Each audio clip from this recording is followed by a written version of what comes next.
Me lleva a pensar, ¿no? ¿Cuáles son mis propios tesoros? Si bien yo no soy multimillonaria y no tengo empleados ni nada de eso, pero me hizo mucho en el corazón, ¿no? Me impactó, que dice, el tesoro que han acumulado se usará como evidencia contra ustedes el día del juicio. Es como que no deja medias tintas, ¿no? Santiago dice, amados hermanos, todo con un corazón pastoral, pero no deja de decir la verdad. Entonces, bueno, eso me lleva a pensar, ¿no? En esto que venimos hablando también de nuestros ídolos. Quizás no tenemos mucho dinero o quizás no tenemos nuestra cuenta bancaria abultada, pero podemos tener pequeñas riquezas que pueden ser económicas o nuestro propio conocimiento o cuánto sé, que puede ser como algo que estemos acumulando en nuestro corazón. Y me acuerdo mucho de Jesús, ¿no? Que hagamos tesoro en el cielo donde nada se lo puede comer. Bienvenida al podcast de Ella Florece. Somos un ministerio cristiano internacional que te ayuda a florecer a través de la palabra de Dios. Bienvenidas a otro episodio. Soy Alejandra y estoy aquí con Diana, Eliana y Sofía. Y hoy estamos terminando el libro de Santiago. Si no han escuchado los últimos episodios, las invitamos a que lo vayan a escuchar porque hemos cubierto los primeros 4 capítulos de Santiago, que está lleno de mucha sabiduría. Para mí ha sido un libro tan práctico y quería repasar un poquito acerca de esos 4 capítulos súper rápido, pero Santiago nos habla acerca del manejo de la lengua, la ira, nos recuerda que no debemos de seguir nuestros ídolos, nos muestra cómo se ve la sabiduría prácticamente, nos recuerda de la soberanía de Dios y cuánto Dios nos ama a pesar de cómo fallamos nosotros. Entonces siempre hay esperanza ahí en todo lo que nos está diciendo Santiago que tenemos que hacer, nos recuerda de la esperanza que tenemos en Jesús. Y como siempre, quiero empezar con una pregunta para Diana, Eli y Sophie. Y entonces estamos hablando en este episodio acerca del capítulo 5 de Santiago. Y en este capítulo Santiago menciona a 2 hombres del Viejo Testamento que son ejemplos para nosotros. Entonces, con esa línea de pensamiento quería preguntarles, en una oración, una frase, chicas, quiero que me cuenten qué personaje o qué persona del Viejo Testamento las ha impactado personalmente y por qué. Entonces yo empiezo así, para que vayan pensando. Para mí Moisés, primero me identifico mucho con su personalidad, pero también veo mucha humildad en ese hombre y entonces es alguien que veo como un ejemplo grande en esa área de humildad. ¿Qué tal tú, Diana? Bueno, mi personaje favorito de toda la vida es José y creo que cuando lo conocí, cuando lo descubrí, lo que más me impacta es su fidelidad a pesar de que nunca Dios le había Uy, me hablado. encanta. Sophie. Yo estaba pensando en este momento Job, porque a pesar del sufrimiento, él siempre mantuvo una versión bíblica de quién es Dios. Buenísimo. Y Job es mencionado en este capítulo. ¿Qué tal tú, Eli? Me lo robó Sofi. Pero, bueno, iba a decir Job, pero pasando a un segundo plano, se me vería a la mente quizás Josué. No digo que sea como mi super favorito porque sería injusto con los demás, pero quizás veo en Josué la fe que a mí me hace falta. Como fue de los de los poquitos, realmente fueron 2, quienes entraron a la tierra prometida y él dijo todo esto de que vean gigantes y que no importaba, ellos iban a vencer y toda la fe que tenía Josué, el liderazgo que tenía Josué, lo veo y digo, esto a mí me falta. Y me encantaría así como lo tengo como, qué lindo, yo quiero ser como Josué. Me encanta qué tan reales, ¿no? Nos muestra la Biblia esas personas y vemos sus defectos, pero también vemos su fe y cómo nos impacta y cómo son ejemplos para nosotras. Así que, bueno, gracias, chicas. Y bueno, para continuar con este capítulo 5, como siempre les quería preguntar, ¿qué fue lo que más les impactó o que escojan algo que aprendieron de este capítulo que sintieron que el Señor les habló específicamente en el Santiago 5? ¿Qué tal si empezamos con Diana? Lo que más me gusta de este hermano Santiago, de este pastor, ¿no? Que empieza la carta y la termina y en todo el tiempo le sigue diciendo amados hermanos. Me encanta, ¿no? Este corazón pastoral de Santiago, ¿no? Hacia ellos, hacia comprender la situación que ellos estaban pasando, más que todo en esto del sufrimiento y la persecución. Y lo que más me llamó la atención de este capítulo es la esperanza que encontramos para las personas oprimidas, como estaban siendo ellos, ¿no? Porque empieza el capítulo hablándole a los ricos, ¿no? Les dice, presten atención, lloren por la injusticia que hacen. Y personalmente en nuestro país o en nuestros países de América Latina o de Europa también, hay mucha desigualdad social, hay eh, mucho político que se lleva el dinero y vemos mucha injusticia social, ¿no? Y acá nos habla de un Dios que lo ve a eso y llama a que ellos se arrepientan, ¿no? Que paguen lo que deben, que va a ser justo con ellos. Y también me lleva a pensar, ¿no? ¿Cuáles son mis propios tesoros? Si bien yo no soy multimillonaria y no tengo empleados ni nada de eso, pero me hizo mucho en el corazón, ¿no? Me impactó, que dice, el tesoro que han acumulado se usará como evidencia contra ustedes el día del juicio. Es como que no deja medias tintas, ¿no? Santiago dice, amados hermanos, todo con un corazón pastoral, pero no deja de decir la verdad. Entonces, bueno, eso me lleva a pensar, ¿no? En esto que venimos hablando también de nuestros ídolos. Quizás no tenemos mucho dinero o quizás no tenemos nuestra cuenta bancaria abultada, pero podemos tener pequeñas riquezas que pueden ser económicas o nuestro propio conocimiento o cuánto sé, que puede ser como algo que estemos acumulando en nuestro corazón. Y me acuerdo mucho de Jesús, ¿no? Que hagamos tesoro en el cielo donde nada se lo puede comer. Y acá en la tierra, este conocimiento que podamos llegar a tener de Dios, inclusive de jactarnos de ese conocimiento, que es una riqueza, también perece, ¿no? Y entonces, bueno, eso es lo que más me llamó la atención. Y otra cosa que, bueno, después lo sigue desarrollando, que seguramente ustedes lo van a hablar también, este llamado a esperar con ansias la venida de Cristo, ¿no? Y yo soy sincera, no me despierto pensando, anhelando su venida.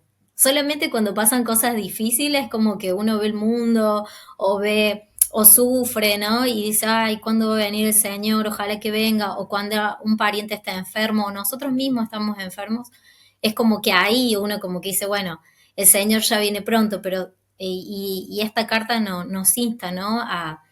A ver que ese día se acerca, al igual que los hebreos dicen que nos alentemos a las buenas obras porque ese día ya se acerca. Entonces, bueno, fue para mí también ver este sufrimiento pasajero que no va a durar siempre y de vuelta poner nuestra esperanza en Dios, que Él ya vuelve y mirarme a mi corazón cuáles son esas riquezas que, que acumulo y que pueden llegar a testificar contra mí. Sí, eso del dinero me impactó también a mí mucho, ¿no? Porque me recuerda a lo que, como mencionaste, ¿no? Que Jesús había hablado también de esto y da la parábola, ¿no? De cuando el señor rico estaba guardando todo, todo, todo y después disfrutando y bebiendo y comiendo y todo eso, ¿no? Y después muere ese mismo día, ¿no? Y así como que recordando Jesús, ¿no? De que estamos tratando a lo mejor de guardar o acumular o vivir una vida aquí y de repente nada, no podemos llevarnos nada. Y entonces ahí nos recuerda, ¿no? De qué es la importancia, no son las cosas materiales, sino cómo vivimos nuestra vida y qué estamos haciendo con nuestra vida, ¿no? Entonces, súper buenos recordatorios. Gracias, Dai. ¿Qué tal tú, Sofi? Bueno, en mi caso también me llamó la atención todo lo que compartió Dai, pero también me gustó la segunda parte del capítulo que pasa de hablar del opresor al oprimido y dice que debemos tener paciencia hasta la venida del Señor y que debemos afirmar nuestros corazones en Cristo, ¿no? Pero también me gusta mucho el versículo 9 que dice, hermanos, no os quejéis unos contra otros. Y la verdad que esto suele pasar en la iglesia, que los hermanos, como pecadores que somos, nos ofendemos unos a otros, nos fallamos, nos decepcionamos.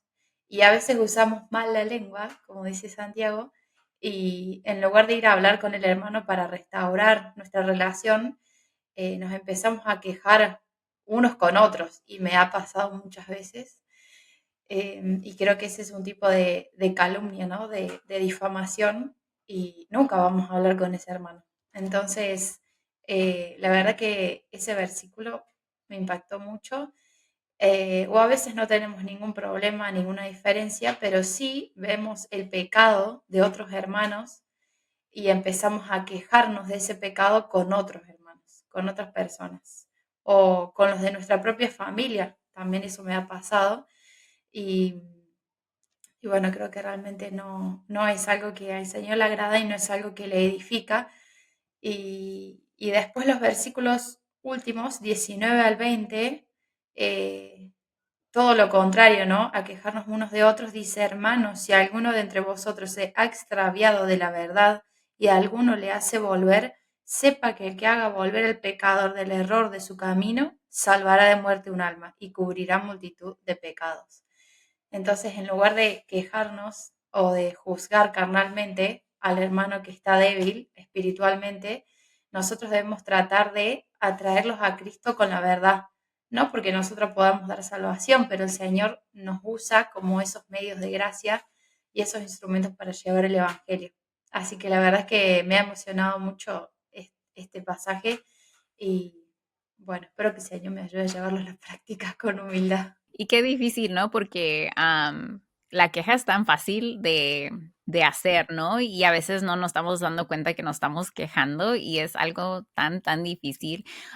Y qué contraste, ¿no? Nos da Santiago, ¿no? Porque no se quejen de uno al otro y después nos da un ejemplo, ¿no? De oren por unos a los otros, sírvanse unos a otros, ¿no? Así como que, oh, wow, qué contraste, ¿no? A lo mejor en un segundo podemos estar quejándonos de unos a otros y después orando unos a otros, ¿no? Y cómo necesitamos la gracia del Señor para que nos ayude a mantenernos enfocados en Cristo y como que extender esa misma gracia que el Señor nos extiende a nosotros, ¿no? Tener esa paciencia unos a otros cuando una persona falla, cuando una persona es débil y reconocer, yo también soy débil, yo también fallo, yo también necesito esa gracia, ¿no? Entonces, ¿cómo nos ayuda Santiago a recordar eso? Igual nos instruye y también nos recuerda nuestras debilidades, pero también nos recuerda cómo debemos de actuar y nos ayuda a estar enfocados en eso. ¿Qué tal tú, Eli? A mí me costó mucho decir una cosa, porque es como que Santiago, si bien la carta tiene, pudiéramos pensar que es como cartas de uno, que de la nada tira una cosa, después dice otra, después dice otra, después dice otra, pero en realidad todo al final tiene como un hilo conductor. Entonces yo decía, ¿cuál agarro? ¿Cuál pienso? Pero dentro de todas estas cosas creo que me llama mucho la atención que, si bien no es algo como muy teológico que digamos, me llama mucho la atención cómo Santiago utiliza sus recursos para que la iglesia entienda qué es lo que quiere decir. Por ejemplo, yo veía acá el capítulo 5 y bueno, hablábamos esto de que mencionaban a Elías, a Job, después habla del jornalero, del que siembra, del que cosecha, de todas estas cosas que eran referencias que los judíos entendían perfectamente. Fue muy, muy intencional lo que hizo Santiago con la iglesia. Es más, después estaba leyendo algunos comentarios y referencias y decían que Santiago utilizó aproximadamente 60 referencias del Antiguo Testamento en una carta que para nosotros tiene 5 capítulos. Y eso a mí me llamó mucha atención de algo que decía Diana y era del corazón pastoral de Santiago. No fue como que Santiago se la quiso dar de académico, ni quiso incluso decir, yo antes no creía en Jesús y ahora sí, créanme, soy el mejor, el más redimido, el más humilde, el que aceptó, para nada, sino que lo que dijo fue, yo quiero que la iglesia entienda que el Señor está cerca, el Señor está por venir y que mientras tanto debemos actuar como iglesia, porque es lo que decíamos ahora del contraste.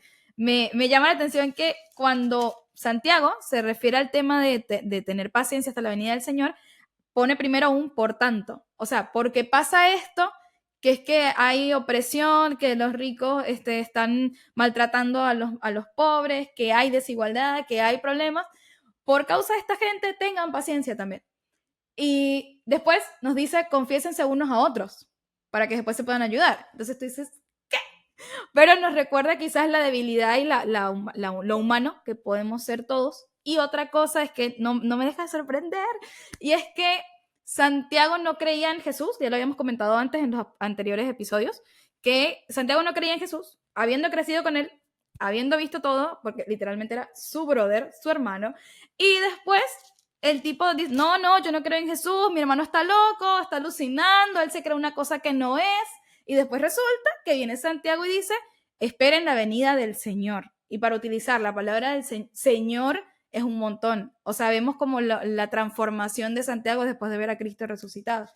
Y nada, creo que eso fue una de las cosas que me volvió loca cuando veía esto. Y bueno, y otra cosa, rapidísimo, hay un concepto que me gusta mucho que es, creo que en inglés se dice así, Alex, si no corrígeme, que es el it's all ready but not yet, que en español sería como ya está listo pero falta, o ya está listo pero falta un poquito. Y acá es más o menos lo que nos dice Santiago, como que bueno, acá ya el Señor vino, tenemos que esperar su venida, su segunda venida, ya está, pero confiésense unos a otros, exhórtense, oren, si está afligido, acompáñense. Y fue como, yo quiero ya que venga, yo no quiero estar comportándome en este intermedio, yo ya quiero estar con Jesús, listo. Pero es como dice Diana, a veces por escape, por huir de mi realidad y por no querer sentir como estas malas emociones que catalogamos así o el sufrimiento que lo queremos evitar. Pero una vez escuché a alguien también decir que, no recuerdo quién, de quien sea, agárreselo porque honestamente no me acuerdo quién fue, decía que nosotros tenemos, la única oportunidad que tenemos para entregar nuestro sufrimiento al Señor es en esta tierra. Entonces, es bonito que si yo voy a llorar, pueda llorar delante del Señor, que si yo sufra, puedo sufrir con el Señor, y que si yo me siento mal, entonces me puedo afligir junto con mis hermanos y también delante de Cristo. Ese es mi aporte. Me encantó esa también observación de Santiago que hiciste, ¿no? Que nos recordaste quién era él antes, ¿no? Que pensaba de Jesús, que él mismo vivió y lo vio y todo eso y no creyó y después sí, ¿no? Y tenemos ahora su carta que muestra la fe y ese cambio, ¿no? Y qué hermoso, ¿no? Porque él menciona a Elías, él menciona a Job, pero él no se menciona a sí mismo, pero en sí tenemos a él como ejemplo a través de esto, ¿no? También, entonces me encantó. Y para mí, el orar, ¿no? Ahorita lo que estabas diciendo al final, Eli, de orar y servirnos unos a otros, ¿no? Como para mí, especialmente en servir en este ministerio internacional donde nunca las he visto a ustedes en persona y ninguna persona en el ministerio las ha visto yo. Y entonces, para mí es tan especial el orar, ¿no? Porque es algo que podemos hacer sin muchos recursos, ¿no? Simplemente requiere de tu tiempo. Tienes el tiempo y la oportunidad de poder orar unos por otros, ¿no? Y entonces nos recuerda no solamente de orar en nuestra relación con el Señor, primero, ¿no? Que dice, si están sufriendo, oren, ¿verdad? En el versículo 13 dice, si están sufriendo, vayan a orar, ¿no? Y nos recuerda esa conexión con el Señor nos ayuda en medio de ese sufrimiento, pero también nos dice, oren unos por otros. Y entonces eso es hermoso porque no requiere dinero, no requiere que estés en persona, no requiere muchos recursos, simplemente tu tiempo y el querer. Y entonces se me hace un servicio tan lindo que todos podemos hacer que a veces no nos damos cuenta qué tan hermoso es ese acto de oración, ese servicio de oración. Porque es impactante, ¿no? Saber que una persona tomó el tiempo para ir delante del trono, para pedir por ti, por una situación, por cualquier cosa, ¿no? Que estás sufriendo, que necesitas ayuda con esto y tal, ¿no? Y en esta específica estaba hablando de la tentación, ¿no? De ayudarnos unos a otros en las tentaciones y también orar unos por otros en esa batalla. Y qué tan especial, ¿no? Y se me hace tan lindo. Y entonces, igual, ¿no? A través de todo este libro, Santiago nos está mostrando nuestras debilidades, pero también nos llama a hacer ciertas cosas y nos está recordando por qué lo hacemos, porque Jesús lo hizo, porque Él nos ayuda, porque Él es nuestra ayuda, ¿no? Y entonces podemos hacer todo esto simplemente porque Jesús nos está ayudando, ¿no? Nosotros en sí no podemos, ¿no? Y entonces, no sé si quieran agregar algo para cerrar, chicas. Pero para mí ha sido un libro tan hermoso, la verdad, tan práctico. Y no me había dado cuenta de eso, ¿no? De que es un libro tan práctico. Así que no sé si quieran agregar algo. Cuando Eli estaba hablando acerca de este corazón pastoral y de cómo Santiago habla de las cosas que ellos comprendían, me acordé de las parábolas y que es ese ejemplo que Santiago usaba, ¿no? De Jesús. Y me acordé de un texto de Primera de Pedro que le habla a los pastores y les dice, ¿no? Que cómo deben comportarse porque un día va a venir el príncipe de los pastores, que es Jesús. Y eso nos llama, ¿no? Nosotras a tener un corazón de servicio, un corazón pastoral hacia las demás personas, como decía Ale, de preocuparnos, de orar, que no necesitamos un cargo, sino esto de servirnos los unos a los otros y también la importancia de la confesión, ¿no? De cuando yo voy a confesarlo algo a alguien, un pecado, una lucha, una tentación, y cómo yo comportarme si alguien viene, ¿no? A confesarme. En este corazón de oración, de acompañamiento, y pensaba en esto de que todos estaban pasando esta situación de opresión. Y quizás venía uno y le decía, che, ¿sabes qué? En mi trabajo no me pagan bien. No, en mi trabajo tampoco. Entonces nos acompañemos, oremos, no armemos una turba y no nos quejemos, sino ya viene el Señor, dale, el Señor nos va a hacer justicia.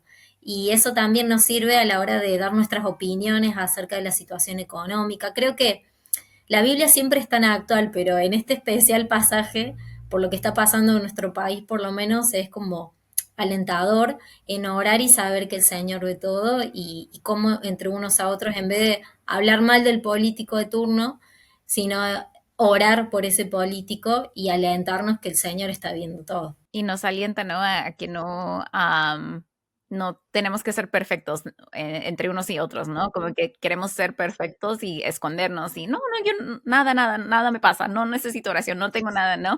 Y qué bendición es poder hablar de esto, hablar de nuestras batallas y como dijiste, ¿no? Al tú abrirte, ayuda a la otra persona a abrirse también, ¿no? Y es un servicio unos a otros. ¿Qué tal ibas a decir, Sofi? Perdón, no, iba a decir que yo también me acordaba de otro pasaje que resume un poco la idea del capítulo, pero es Hebreos 10 y dice, mantengamos firme sin fluctuar la profesión de nuestra esperanza porque fiel es el que prometió y considerémonos unos a otros para estimularnos al amor y a las buenas obras, no dejando de congregarnos como algunos tienen por costumbre, sino exhortándonos y tanto más cuando veis que aquel día se acerca.